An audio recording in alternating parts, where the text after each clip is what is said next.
तुमचे हेअर्स हे low porosity hairs आहेत का? इफ येस, तर या काही खास टिप्स यूज करून तुम्ही तुमच्या लो पोरोसिटी हेअर्सची केअर करू शकता. Tip number 1, always use clarifying shampoos. Clarifying shampoos म्हणजेच हेअर क्लेन्झर्स. हेअर क्लेन्झर्स जे असतात ते स्पेशली लो पोरोसिटी हेअर्ससाठी तयार केलेले असतात, कारण केसांवर जे अदर प्रोडक्ट्स बिल्डअप झालेले असतात त्यांना क्लिअर आउट करण्यासाठी लो पोरोसिटी हेअर्स वाल्यांनी क्लॅरिफाईंग शॅम्पूज यूज करायचे. आपल्या हेअर्सला मॉइश्चराईज करायचं. मॉइश्चराईज म्हणजेच कंडिशनर यूज करायचे. कंडिशनर यूज केल्यानंतर हेअर्स व्यवस्थितपणे वॉश करून घ्यायचे. लाईट वेट ऑइल्स यूज करायचे. Almond oil, organ oil, tea tree oil, coconut oil अशा प्रकारचे हेअर ऑइल्स यूज करायचे.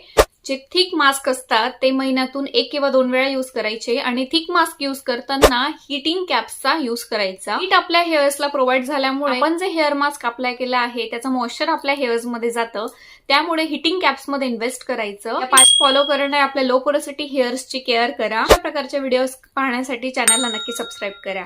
Bye guys.